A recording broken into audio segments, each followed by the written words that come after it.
నమస్తే, నేను doctor Madhuri, general physician from Sankhya hospital. ఈరోజు మనం మాట్లాడుకునే topic hair loss. So most commonly అందరూ దాదాపు ఎక్కువగా చూసుకునే complaint hair loss. So normally hair loss అనేది అవుతూనే ఉంటుంది, అందరికీ నార్మల్లీ అవుతుంది, అబ్నార్మల్లీ అవుతుంది. కానీ ఎన్ని స్ట్రాండ్స్ వరకు నార్మల్ అంటామో అంతకన్నా ఎక్కువ ఫాల్ అయితే ఏది అబ్నార్మల్ అంటాము. తరచుగా మనిషికి ఒక రోజులో 50 నుంచి 150 స్ట్రాండ్స్ వరకు షెడ్ అవ్వడం అంటే లాస్ అవ్వడం అనేది నార్మల్. 150 కన్నా అంతకన్నా ఎక్కువ ఉంటే అప్పుడు అది అబ్నార్మల్ అవుతుంది. అలార్మింగ్ అయ్యి కన్సల్టేషన్ తీసుకోవాల్సిన అవసరం పడుతుంది.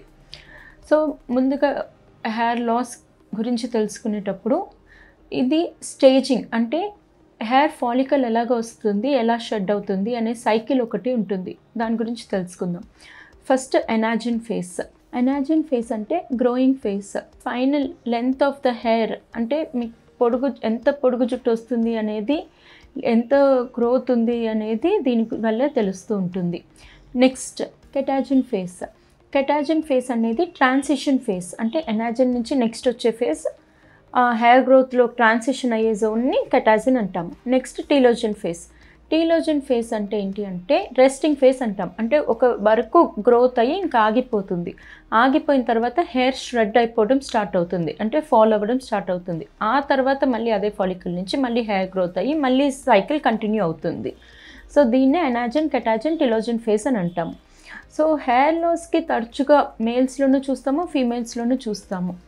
సో మోస్ట్ కామన్ కాజెస్ ఏంటి, మనం రెగ్యులర్గా చూసుకునే కాజెస్ ఏంటి అంటే ఫస్ట్ హెయిర్లో మనం చూసుకునే దానికి స్కాల్ప్ చూసుకోవాలి, హెయిర్ కండిషనింగ్ చూసుకోవాలి. మూడోది బాడీలో ఉన్న సిస్టమిక్ అంటే అదర్ కండిషన్స్ చూసుకోవాలి, అంటే హార్మోన్స్ అవనివ్వండి, వేరేది ఏదైనా రీజన్ అవనివ్వండి.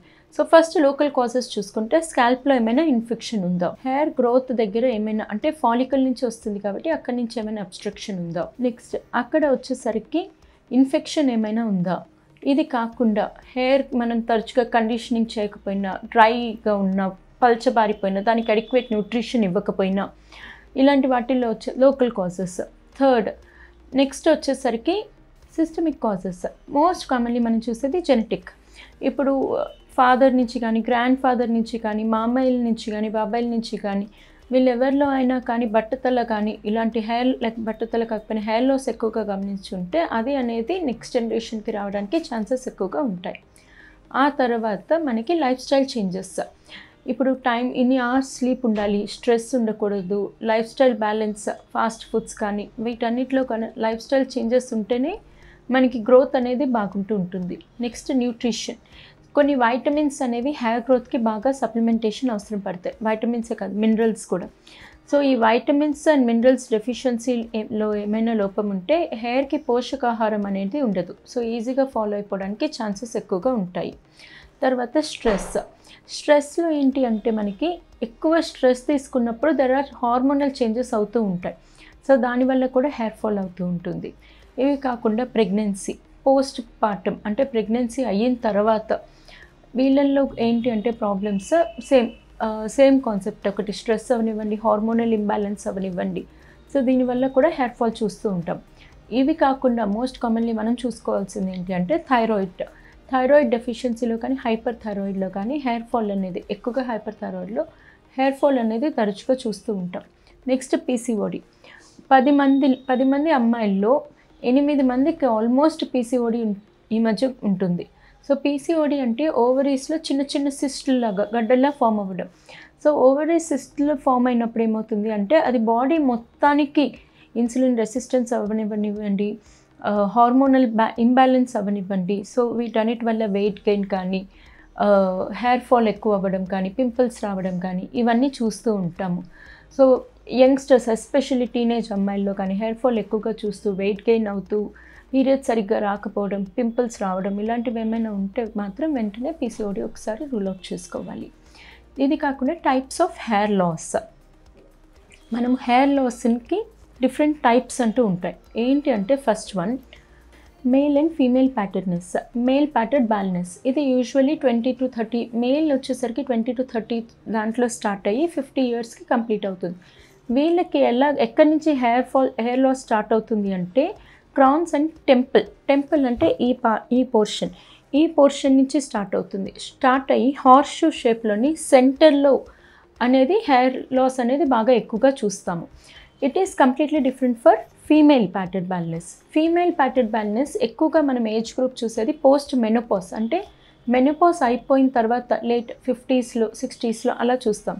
వీళ్ళకి ఏంటి అంటే సైడ్న హెయిర్ లాస్ అవ్వదు, సెంటర్లో పాపెటి ఉంటుంది కదా, సెంటర్ పాపెటి దగ్గర నుంచి హెయిర్ లాస్ ఇలా స్టార్ట్ అయ్యి ఇలాగా వైడ్గా స్ప్రెడ్ అవుతూ ఉంటుంది. సో అది ఫీమేల్ ప్యాటెడ్ బాల్డ్నెస్.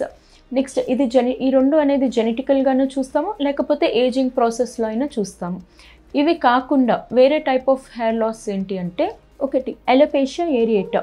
ఈ అలోపేషియా ఏరియేటా అనేది కాయిన్ షేప్, మనకి 1 రూపీ కాయిన్ లాగా ఉంటుంది కదా, కాయిన్ షేప్లో హెయిర్ లాస్ అవుతూ ఉంటుంది. ఇది యూజువల్లీ పిల్లల్లోనూ టీనేజ్లోనూ ఎక్కువగా చూస్తూ ఉంటాము. దీనికి కారణాలు వచ్చేసరికి ఆటో ఇమ్యూన్ డిసీజెస్ కానీ, లేకపోతే హైపర్ థైరాయిడ్లో కానీ చూస్తూ ఉంటాము.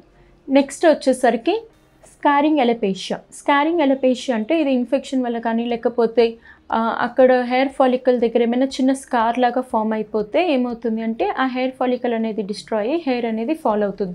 మళ్ళీ అక్కడ హెయిర్ ఫాలికల్ అంటే ఆ హెయిర్ ఫాలికల్ దగ్గర హెయిర్ గ్రోత్ అవ్వడం అనేది చాలా కష్టమైనది. నెక్స్ట్ ఎనాజన్ ఎఫ్లూవియన్. ఎనాజన్ ఎఫ్లూవియన్ అనేది ఇక్కడ హెయిర్ లాస్ అనేది మనం ఓన్లీ స్కాల్ప్ మీద చూడము, బాడీ మీద చూస్తాము, ఐ ల్యాషెస్ మీద చూస్తాము. బేసికల్లీ ఎక్కడ హెయిర్ ఉంటుందో బాడీలోని స్కాల్ప్ కాకుండా అన్ని చోట్ల మనం హెయిర్ లాస్ చూస్తాము. ఇది ఎందుకు చూస్తాము అంటే ఇది usually side effect of chemotherapy, radiotherapy. అంటే క్యాన్సర్కి ట్రీట్మెంట్ చేసే క్రమంలో వీళ్ళకి ఆ కీమోథెరపీ, రేడియోథెరపీ సైడ్ ఎఫెక్ట్ వల్ల వచ్చే హెయిర్ లాస్నే ఎనాజన్ ఎఫ్లూవియన్ అని అంటాం. ఇక్కడ ఏంటి అంటే ఒక్కసారి కీమోథెరపీ, రేడియోథెరపీ స్టాప్ చేసిన తర్వాత మళ్ళీ హెయిర్ అనేది యాజ్ యూజువల్గా గ్రోత్ అవుతూ ఉంటుంది. ఇది ఓన్లీ టెంపరీ చేంజ్ అంతే. Next telogen effluvium. ఇది ఎక్కువగా తరచుగా మనము ఆడవాళ్ళల్లో చూస్తూ ఉంటాము. దీంట్లో ఏంటి అంటే స్పెసిఫిక్గా ఈ పార్ట్లోనే జుట్టు పోతుంది అని ఏమీ లేదు. ఇది ఏంటి అంటే ఎక్కడ నుంచి అయినా కానీ జుట్టు అనేది రాలిపోతూ ఉంటుంది, డిఫ్యూజ్గా రాలిపోతూ ఉంటుంది. ఇది ఎక్కువగా హార్మోనల్ ఇంబ్యాలెన్స్లోనూ, ప్రెగ్నెన్సీ, పోస్ట్ ప్రెగ్నెన్సీ, ఏమైనా మెడిసిన్స్ అంటే కాంట్రసెప్టివ్స్ కానీ, లేకపోతే వేరే ఏమైనా మెడిసిన్స్ వాడినా, థైరాయిడ్ ఇష్యూస్లోని, వీటన్ని స్ట్రెస్లో ఉన్నప్పుడు, వీటన్నిటిలోనూ మనం చూసేది ఎక్కువగా టీలోజన్ ఎఫ్లూవియన్.